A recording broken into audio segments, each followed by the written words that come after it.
Hello everyone. Welcome to the World News. Today we dive into the life and perspectives of one of the most influential figures in global finance and philanthropy, George Soros.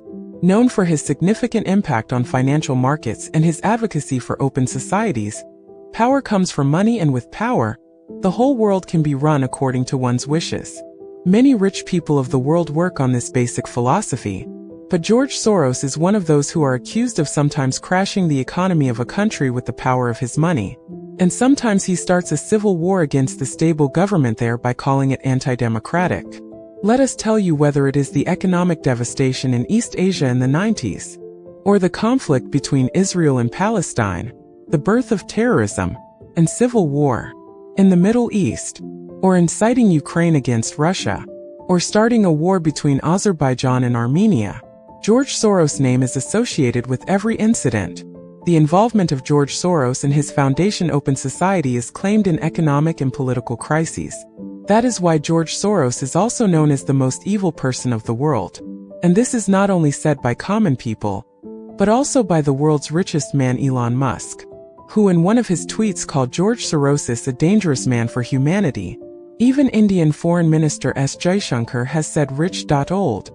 Dangerous man to George Soros. And friends, today this George Soros is targeting India and the Indian government. It is being said that he is trying to promote such a narrative against India, which says that India's democracy is in danger, and the current government is slowly ending the country's democracy. Along with this, his foundation is also being accused that George Soros is promoting this narrative in the current general elections of India with the help of some media houses and influencers. Therefore, today we will understand who is George Soros, why is he called the world's most evil person, and why is he making Indian democracy his target. Friends, George Soros is a Hungarian-American businessman, but he is very popular all over the world because of his philanthropist role. Because Soros spends a large part of his earnings to promote welfare and democracy all over the world, for which he has also established an organization, whose name is Open Society Foundation. Therefore, he is considered to be the most influential supporter of liberal social causes in the world. But this Wikipedia information of George Soros is quite different from his reality. You will be surprised to know that the name George Soros, by which he is famous all over the world, is not his real name. His real name is Georgi Swerts. He was born on August 12, 1930 in Budapest, the capital of Hungary. He was born in a Jewish family before the Second World War in 1944, when the German Nazi army entered Hungary, and Hitler was spreading his terror all around. During that time, Georgi Swerts' family first made fake documents to save themselves from the Nazis. And with the power of money, he proved that he was not a Jew, due to which his family fled to save their lives. You will be surprised to know that in those fake documents, Georgi Swerts' name was changed to George Soros. George Soros' family fled from Hungary and came to England. Soros studied at the London School of Economics there, and then joined the London Merchant Bank. Later, Soros became a big investor. But the England that gave him shelter, Soros ruined the economy of the same England as soon as he got the chance, which is in a way the biggest example of his evil personality. Let's understand in detail why is George Soros his most evil personality on earth? Friends, George Soros, one of the biggest investors in the world, may be working to save democracy today with the power of his money. But at one time, he used to generate profit by ruining the economy of many countries of the world due to his investment. The biggest example of this is England. Actually, in the beginning of 1990, the economy of Britain was struggling and its currency was also unstable. Due to this, the British pound also became a part of the common currency of Europe. And from here, Britain became the target of George Soros.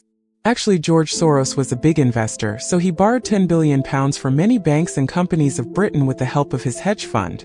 The banks lent him £10 billion at an interest rate. Let us tell you that hedge fund is a private investment fund, which uses various complex strategies to get high returns. It has high minimum investment, flexibility, and risk. George Soros used this fund to cheat the bank. Along with Soros, his other investor friends also started doing the same. And Soros started short-selling pounds by borrowing them.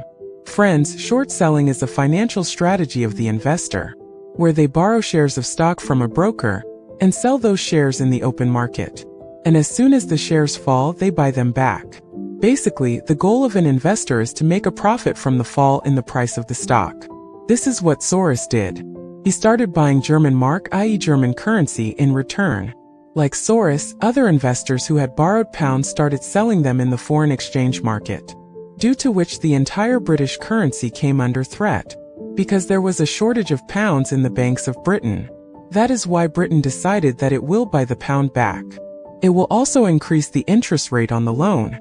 But before England could understand anything, the value of the British pound fell by 15% in comparison to the German mark.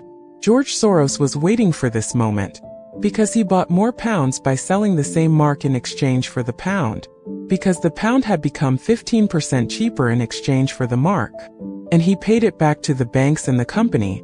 But due to this 15% fall, George Soros made a profit of about $1 billion. On the other hand, England suffered a loss of about £3 billion, due to which an atmosphere of economic crisis prevailed in Britain for the next several years, and the economy there could not become stable. Even Britain's central bank, the Bank of England, was ruined. Friends, all this happened on September 16, 1992. That day was Wednesday. That is why this day is known as Black Wednesday in the history of Britain. And George Soros is known as the man who broke the Bank of England. In this way you can understand how a person who causes such a huge damage to the economy of a country calls himself the champion of democracy today. But the incident in Britain is not an isolated incident, but there are many such examples. Like England, George Soros did the same with the economy of Thailand, Malaysia, Indonesia and South Korea. Because this was the time when economic growth was happening rapidly in East Asian countries. Seeing this, George Soros did short selling of the currency of all these countries, and earned profit from it, due to which their currency crashed. Due to which there was a terrible economic disaster in East Asia. Along with this, many governments of East Asia changed. And the same opposition party came to power which used to continuously promote George Soros and his pro-American propaganda. Similarly, by earning billions of dollars by short selling the currency of many other countries, George Soros started doing new humanitarian works in the name of improving his image. But this was also just to show the world. In reality, he kept trying to earn profit from it or help America and the CIA. The most prime example of which is the Arab Spring. Yes, friends, in many media reports, Soros is accused that in 2010, he provided funds and resources to the locals for protests and revolution in Arab countries to remove the authoritarian government. Along with this, he also pressurized America to do the same in the Arab Spring. Soros' name also comes up, especially for removing Syrian dictator Bashar al-Assad from power, due to which not only in Syria but in the entire Arab world the Democratic Party started coming to power and dictatorship ended. That is why it is called Arab Spring. But this Arab Spring turned into autumn in just 1 or 2 years, and a terrible instability, terrorism and civil wars took birth in the entire Arab region. Forget about democracy, it became difficult for people to even survive in Arab. But all this did not happen just like that. Rather, all this was a kind of pre-planned move which was run by George Soros for America. It is said that the Middle East was now becoming a loss-making move for America. Because America had earned whatever profit it had to earn from there by supporting the dictator there. Therefore, America found another way to generate monetary funds from the Middle East. And that was regional instability and civil war, in which America started earning huge profits by selling its weapons to all the Middle Eastern countries. The result of which is that the whole Middle East is burning in fire because of Soros and CIA. But George Soros worked to make himself as a champion of democracy. It is said that while the rest of the Middle East countries including Syria were moving towards war, at the same time Soros was engaged in setting a humanitarian narrative in Europe, with the help of his organization Open Society Foundation, and with the help of many research agencies and think tanks of Europe. He told the governments of European countries that they should show sympathy towards the victim of war, and toward those who are coming to Europe as immigrants. There should be given shelter by European countries. Then the pressure on European countries like France, Italy, Germany, started increasing, and they opened the doors of their country for the immigrants, in the name of giving financial support to whom Soros' foundation spent a lot of money and made itself great. But all this was in a way his own doing. Similarly, whether it is supporting Palestine by going against Israel, or calling the elected government of Albania anti-democratic, whether it is to ousting him from power, or to make Ukraine an ally of the West. Now George Soros is working to weaken India and its democracy. Also, from time to time he has called India's BJP government and PM Modi anti-democratic. So let us understand that. Now India has come under the target of George Soros. Why is George Soros targeting Indian democracy? Friends, today India's influence is increasing all over the world. And the Indian government is not shying away from taking new and aggressive decisions. Whether it is removing Article 370 or entering Pakistan and carrying out airstrikes. Today India is increasing its dominance all over the world. Also, without caring about Europe and America, India is trading with Russia in rupees and rubles at the time of Russian sanctions and buying oil from Russia. All this has become possible because the Indian government has understood that the country cannot be dependent on any other country for its development. Along with this, the Indian government is also fully aware of America's strategies. In such a situation, America does not like India being independent in this way, and keeping itself away from any kind of US intervention. So it is believed that America is trying to spread the narrative that democracy is in danger in India, with the help of George Soros and his Open Society Foundation, where on one hand George Soros questions the friendship between PM Modi and Adani. On the other hand, he himself funds the Democratic candidates of America with $170 million in the 2022 midterm elections.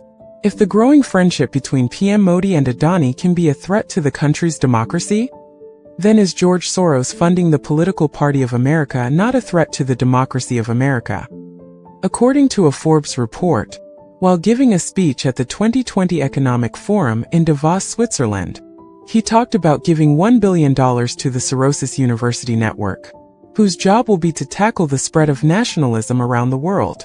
During this time, he criticized the Prime Minister of India for promoting nationalism. So it is being said that George Soros is somehow promoting nationalism by calling India's democracy a threat. They want to create an instability here, so that India loses its growth.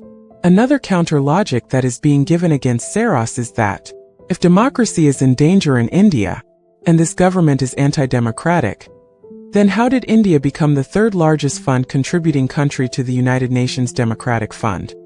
And it was India that played a major role in introducing a separate fund to promote democracy in the United Nations. Let me tell you that from 2005 to 2023, India has given the highest donation to this democratic fund after the Germany and Sweden.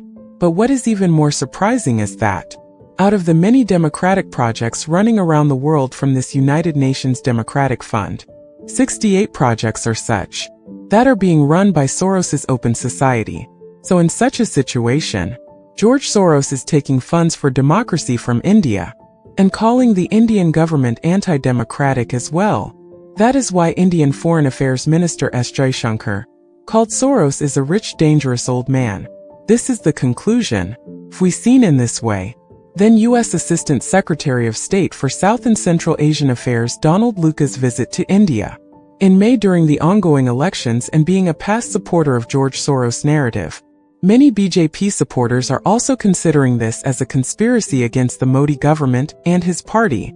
But saying that India's democracy is in danger does not sound good at all. From the mouth of a person who has earned money by ruining the economy of many countries. What is your opinion on this? Do tell us by commenting. So with this note, this is the end of the video. And if you like these videos, then subscribe this channel. And as I always say, may the God watch over you.